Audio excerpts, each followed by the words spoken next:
Hey, good evening. I was thinking about something the other day, and I was like, man, two and three things can be true at one time. And I think people forget that two and three things or more can be true at the same time.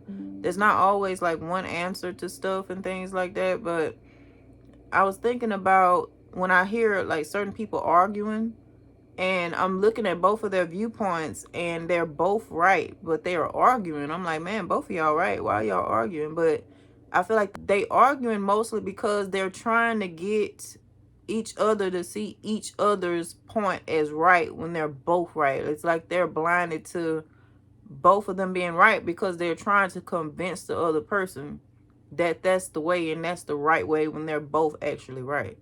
So when I heard this person say that, I said the same thing about how the enemy cannot read our minds, and it's very much true.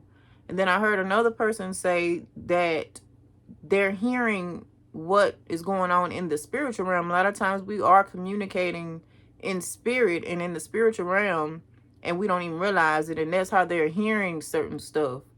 And I said, and that's true. And I said it's because too that the enemy studies human behavior, and that's true too. Like, he studies us. He's very fascinated with us, and he hate us. Like, he hate us with a passion. Him and his minions, they cannot stand us. So they study us to try to figure out how they can entrap us, to try to figure out what will cause us to crash and burn or whatever. But God be holding us up, so there's nothing really they can do except for be a life lesson for us and make us stronger. That's really what they're there for. And when you look at it, when you work for God, those spirits are there to help us if we are on the side of Christ in some way, shape, or form. But don't forget that two and three things can be true all at the same time, okay? Put two and two together, and don't forget too that the enemy cheats. A lot of you all got attacked because you were trying to get to the right path. Like, the enemy knew that he had to cheat to get you off your path. He knew that he had to do like spells and stuff. That's one of the enemy's biggest things that he loved doing on people. He loved doing it because a lot of times it does work, and it does deter the person, or it does something to a lot of people. And he's been doing this for years. So whenever he see that you're really not, it's certain things that's not going on in your life, it's certain things that you're not falling for, and he see you becoming closer and closer and closer to God, then a lot of times that's when they'll do the spell work and things like that.